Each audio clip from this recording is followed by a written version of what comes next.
BJP అధిష్టానం అయితే కేంద్ర మంత్రివర్గాన్ని ప్రక్షాళన చేసేందుకు సిద్ధమైనట్లయితే మనకు తెలుస్తుంది. ముఖ్యంగా దక్షిణాదిలో బీజేపీ పార్టీని బలోపేతం చేసే దిశగా అయితే చర్యలు చేపట్టేందుకైతే నిర్ణయించినట్లయితే తెలుస్తుంది. ఇప్పటికే మనం చూసుకోవచ్చు, తమిళనాడులో త్వరలో జరిగే ఎలక్షన్లో బీజేపీ కూడా కొంచెం బలాన్ని పుంజుకునే విధంగా అయితే బీజేపీ చర్యలు చేపట్టింది. అక్కడ కొత్తగా బీజేపీ అధ్యక్షుడిని అయితే నియమించింది. ఈ క్రమంలోనే ఇటు ఏపీలో కూడా పార్టీని బలోపేతం చేయడం, తెలంగాణలో కూడా బీజేపీని బలోపేతం చేయడంపై కూడా ఆ పార్టీ అధిష్టానం దృష్టి పెట్టింది. ఇప్పటికే ప్రధానమంత్రి నరేంద్ర మోడీ, హోంశాఖ మంత్రి అమిత్ షా అయితే ఆర్ఎస్ఎస్ నేతలు, అలాగే బీజేపీ కీలక నేతలతో అయితే సమాలోచనలు జరుపుతారు. ముఖ్యంగా ఆంధ్రప్రదేశ్ సెంట్రిక్గా అయితే తమిళనాడులో రాజకీయాలు చేయాలని చెప్పేసి కూడా బీజేపీ భావిస్తుంది. ఇందులో భాగంగానే డిప్యూటీ సీఎం పవన్ కళ్యాణ్, జనసేన అధినేత డిప్యూటీ సీఎం పవన్ కళ్యాణ్ అయితే కేంద్ర కేబినెట్లోకి తీసుకునే అవకాశం ఉన్నట్లయితే మనకు వార్తలు వస్తుంది. ఇందుకు సంబంధించి కూడా బీజేపీ అధిష్టానం పవన్ కళ్యాణ్ ముందు ఒక ప్రతిపాదన ఉంచినట్లయితే మనకు సమాచారం ఉంటుంది. మీరు కేంద్ర కేబినెట్లోకి రావాల్సి ఉంటుందని చెప్పేసి కూడా ఒక ప్రతిపాదన పవన్ కళ్యాణ్ ముందు ఉంచినట్లయితే తెలుస్తుంది. ఒకవేళ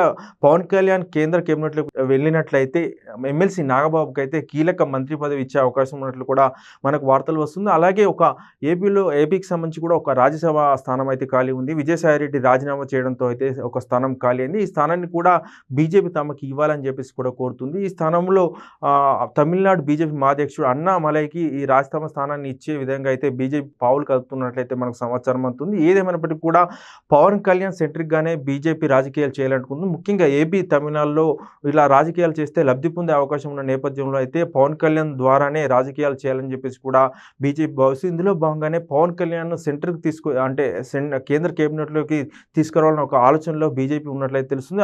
అలాగే టీడీపీకి బీజేపీ ఒక ఆఫర్ కూడా చేసింది. ఒక గవర్నర్ పేరును టీడీపీ నుంచి ఒక వ్యక్తిని సూచించాలని చెప్పేసి కూడా బీజేపీ చంద్రబాబును కోరినట్లయితే తెలుస్తుంది. మనం చూసుకోవచ్చు, పొత్తులో భాగంగా అయితే ఒక గవర్నర్ ఇస్తామని చెప్పేసి కూడా బీజేపీ అప్పట్లో చెప్పింది. ఈ నేపథ్యంలోనే ఇప్పుడు గవర్నర్ల నియామకం ఉన్న నేపథ్యంలో అయితే టీడీపీకి చెందిన ఒక వ్యక్తికి అయితే గవర్నర్ పోస్ట్ ఇచ్చేందుకైతే బీజేపీ నిర్ణయించింది. ఇందులో భాగంగానే ఒకరి పేరు సూచించాలని చెప్పేసి కూడా చంద్రబాబును కోరినట్లయితే తెలుస్తుంది. చంద్రబాబు కూడా ఇద్దరు పేర్లను పరిశీలిస్తున్నారు. అందులో ఒకటి అశోక్ గజపతిరాజు, ఇంకోటి యనమల, ఇద్దరు పేర్లను కూడా పరిశీలిస్తున్నారు. ప్రస్తుతం వీరు కూడా యనమల ఎమ్మెల్సీ పదవి అయిపోయింది. అలాగే అశోక్ గజపతిరాజు ఇప్పుడు ఎలాంటి ప్రాధాన్యత పోస్టులు లేరు. ఈ నేపథ్యంలో ఇద్దరిలో ఒకరి పేరు అయితే సీఎం చంద్రబాబు సూచించే అవకాశం అయితే మనకు కనిపిస్తుంది. అయితే అశోక్ గజపతిరాజును ఒకవేళ గవర్నర్ పోస్టుకు సూచించినట్లయితే యనమలకు రాజ్యసభ సీట్ ఇచ్చే అవకాశం ఉన్నట్లయితే ప్రచారం జరుగుతుంది.